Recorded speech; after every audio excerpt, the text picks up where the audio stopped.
Hi everyone, welcome to sleepy classes. Guys, I am Ankit Kaushal. आज हम discuss करेंगे Chandragupta second Vikramaditya के बारे में। प्रीवियस सेशन में हमने समुद्रगुप्त को काफी डिटेल में कवर किया था। होपफुली वो सेशन आपने अभी तक देख लिया होगा। अगर इनकेस आपने वो सेशन अभी तक नहीं देखा, वीडियो के ठीक नीचे डिस्क्रिप्शन में आपको लिंक मिल जाएगा। इस सेशन के बाद आप उस सेशन को बहुत ही ईजिली एक्सेस कर पाएंगे। अच्छा, सेशन स्टार्ट करने से पहले मैं आपको बता दूं, हम एक सेशन में एक किंग को क्यों डिस्कस कर रहे हैं, इसके पीछे का मेनली एम क्या है। देखिए, अगर आपने यूपी स्टेट पीसी एग्जाम दिया होगा तो डेफिनेटली आपको आइडिया लग गया होगा कि आज की डेट में हमारे एग्जाम्स में किस तरह के क्वेश्चंस पूछे जाते हैं। अगर हमें डिटेल में नॉलेज होगी तभी हम क्वेश्चंस को अटेम्प्ट कर पाएंगे। और एक सेशन में हम एक किंग को काफ़ी डिटेल में कवर करते हैं, जिससे आप अपने एग्जाम्स में क्वेश्चंस बहुत ही ईजिली अटेम्प्ट कर पाओगे। तो चलिए सेशन को स्टार्ट करते हैं। और मैं आपको यहाँ पर सबसे पहले आइडिया दे देता हूँ कि गुप्ता अंपायर में कौन कौन से रूलर हुए। वैसे मैंने आपको प्रीवियस सेशन में ही बताया था। फाउंडर थे श्रीगुप्त। श्रीगुप्त के बाद रूलर बनते हैं घटोत्कच। इनके समय में जो अंपायर था वो सिर्फ और सिर्फ मगध रीजन तक ही सीमित था। नेक्स्ट रूलर बनते हैं चंद्रगुप्त फर्स्ट। इन्होंने अपने अंपायर का एक्सपेंशन किया, डेट्स वाई इनको रियल फाउंडर कहा जाता है, मैट्रिमोनियल अलायंस करके। देन नेक्स्ट रूलर बनते हैं समुद्रगुप्त। जैसा नाम वैसा काम, इन्होंने अपने अंपायर का एक्सपेंशन इंडोनेशिया के आइलैंड्स तक कर लिया था, डेट्स वाई हम इनको इंडियन नेपोलियन भी कहते हैं। फिर नेक्स्ट रूलर बनते हैं रामगुप्त, बहुत ही कम समय तक रूल कर पाते हैं। फिर नेक्स्ट किंग बनते हैं चंद्रगुप्त सेकंड, जिनको हम आज काफ़ी डिटेल में कवर करेंगे। और नेक्स्ट सेशन में हम डिस्कस करेंगे कुमारगुप्त फर्स्ट एंड स्कंदगुप्त के बारे में। बाकी जो रूलर्स हैं वो इतने इंपॉर्टेंट है नहीं, इनसे रिलेटेड कोई भी क्वेश्चन पूछा नहीं जाता। देखिए, यहाँ पर रामगुप्त कम समय के लिए रूल क्यों कर पाते हैं, इसके पीछे का क्या रीज़न था। जैसे ही रामगुप्त रूलर बनते हैं, अटैक होता है शकास रूलर का। और ये शकास रूलर कौन थे? रुद्रसिम्हा थर्ड। ये काफ़ी स्ट्रॉन्गेस्ट रूलर थे और रामगुप्त को पता था कि मैं इनसे ये बैटल नहीं जीत पाऊंगा। तो रामगुप्त रुद्रसिम्हा थर्ड के साथ एक पीसफुल ट्रीटी साइन करते हैं। हालांकि ये पीसफुल ट्रीटी कम, ह्यूमिलेटिंग ट्रीटी ज़्यादा थी। रामगुप्त अपनी वाइफ को दे देते हैं रुद्रसिम्हा थर्ड को, और बदले में आश्वासन लेते हैं कि आप मेरे एरिया पर अटैक नहीं करेंगे, मतलब मेरे अंपायर पर अटैक नहीं करेंगे। और जैसी ही बात चंद्रगुप्त सेकंड को पता लगती है, चंद्रगुप्त सेकंड रामगुप्त को मार देते हैं और उसके बाद रुद्रसिम्हा थर्ड को भी हरा देते हैं। और फिर उसके बाद चंद्रगुप्त सेकंड ध्रुवा देवी, जो रामगुप्त की वाइफ थी, उनके साथ शादी कर लेते हैं। अब ये जानकारी हमें कहाँ से प्राप्त हुई है? विशाखा दत्त का एक ड्रामा लिखा गया था, देवी चंद्रगुप्तम। यहाँ पर हमें काफ़ी डिटेल में जानकारी प्राप्त हुई है। हालांकि आज की डेट में हमारे पास ये जो ड्रामा है अवेलेबल नहीं है। सेम सी ही स्टोरी हमें रामचंद्रास एंड गुणाचंद्रास का जो नाट्य दर्पण है इसमें देखने को मिली है। और हर्षचरित्रा जो बाण भट्ट के द्वारा लिखी गई थी, इसमें भी हमें सेम सी स्टोरी देखने को मिली है। और काव्य मीमांसा, देखिए ये चारों आपने सोर्स याद रखने हैं। और राम गुप्ता एल्डर ब्रदर थे चंद्रगुप्त सेकंड के, इनको चंद्रगुप्त सेकंड मार देते हैं और इसके बाद ध्रुवा देवी के साथ शादी कर लेते हैं। और ये हमें सेम सोर्स कुछ इंस्क्रिप्शन में भी देखने को मिले हैं। और जैन जो इमेजेस मिली हैं विदिशा में, वहाँ पर भी हमें सेम से ही सोर्स देखने को मिले हैं। और ये भी हमें जानकारी प्राप्त हुई है कि चंद्रगुप्त सेकंड से पहले रामगुप्त भी रूलर हुआ करते थे। और देखिए, चंद्रगुप्त सेकंड ने मैट्रिमोनियल अलायंस किया और अपने एरिया का जो अपने अंपायर है उसका विस्तार किया। तो चंद्रगुप्त सेकंड ने मैट्रिमोनियल अलायंस किसके साथ किया था? नागा प्रिंसेस कुबेर नागा से। उसके बाद इनकी जो डॉटर थी प्रभावती गुप्ता, चंद्रगुप्त सेकंड एंड कुबेर नागा की प्रभावती गुप्ता की शादी करी गई थी रुद्रसेना सेकंड के साथ।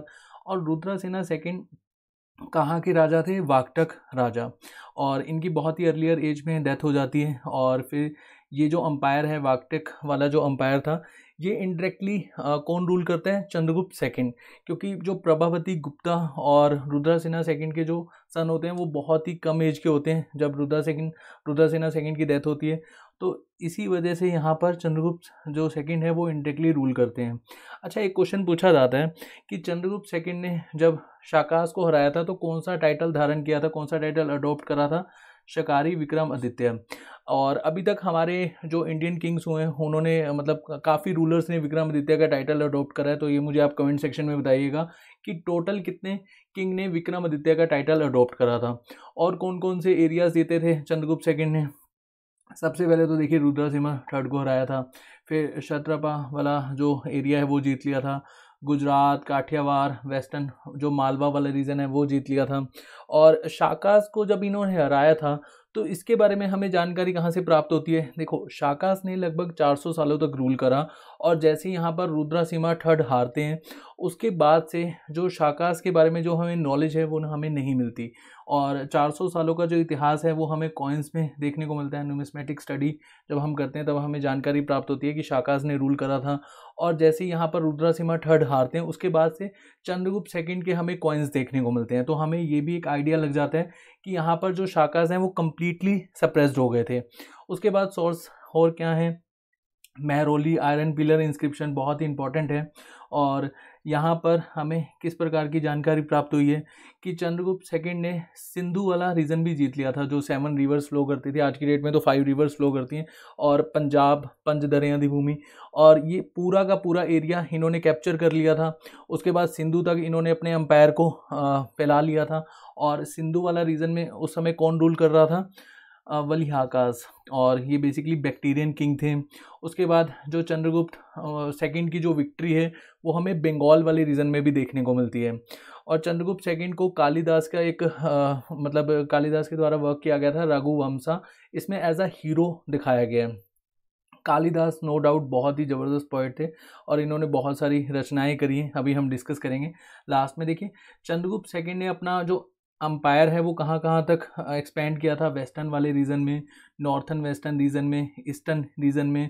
और चंद्रगुप्त सेकंड के समय में गोल्ड का व्यापार भी होने लग गया था और उज्जैन को इन्होंने अपनी सेकंड कैपिटल बनाया था।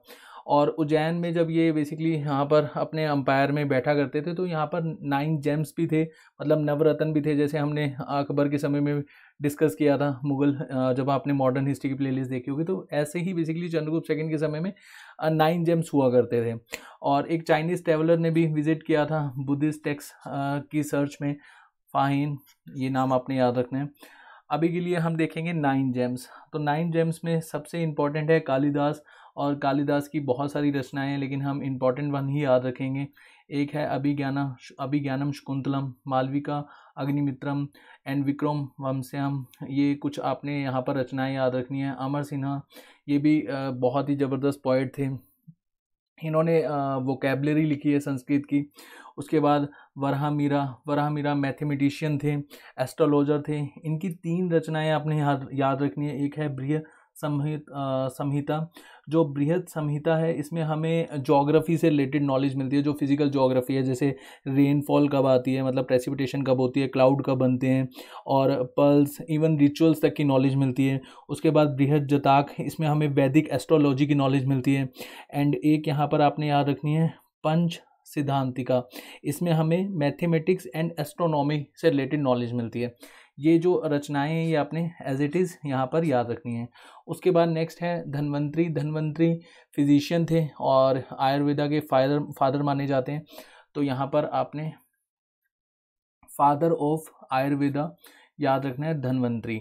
उसके बाद यहाँ पर नेक्स्ट है घटपरा जो थे ये बेसिकली आर्किटेक्चर एक्सपर्ट थे। उसके बाद शंकु, ये भी आर्किटेक्चर एक्सपर्ट थे, इन्होंने शिल्पास्त्रा लिखी है। और उसके बाद नेक्स्ट है शफनक, होपफुली यहाँ पर मैं नाम से ले रहा हूँ, ये एक एस्ट्रोलॉजर थे, इन्होंने ज्योतिष शास्त्र लिखी है। उसके बाद वारुचि, ये संस्कृत ग्रामर, इन्होंने संस्कृत ग्रामर लिखी है। प्राकृत प्रकाशा इसके ऑथर थे ये, और ये प्राकृत लैंग्वेज की फर्स्ट ग्रामर थी। और उसके बाद विताल भट्ट, डेफिनेटली आपको पता होगा, एक मैजिशियन थे और इन्होंने मंत्र शास्त्र लिखी है, विताल भट्ट, और इनकी एक स्टोरी भी आया करती थी विक्रम बेताल की, तो डेफिनेटली इससे आपको आइडिया होगा।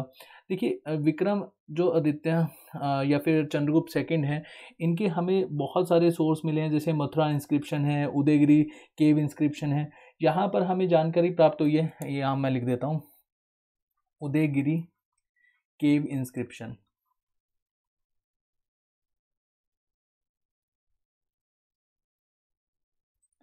कि इन्होंने पूरे वर्ल्ड को कैंक्वेयर कर लिया था। ये उदयगिरी केव इंस्क्रिप्शन में हमें देखने को मिला है और इनको टाइटल दिया गया उदयगिरी केव इंस्क्रिप्शन में दिग्विजय का।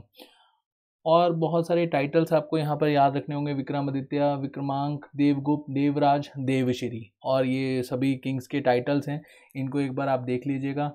तो आज के सेशन में इतना ही। होपफुली सेशन में जितने भी पॉइंट्स हमने डिस्कस करे वो आपको समझ में आए होंगे।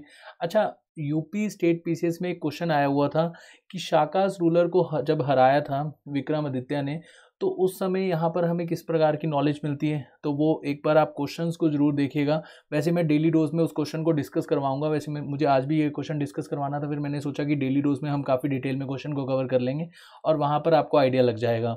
तो गुप्ता अंपायर से रिलेटेड ही हम 5 क्वेश्चन डिस्कस करेंगे डेली डोज में, तो वो सेशन देखिएगा जरूर। उससे आपको आइडिया लग जाएगा कि किस तरह के क्वेश्चन हमारे एग्जाम में पूछे जाते हैं।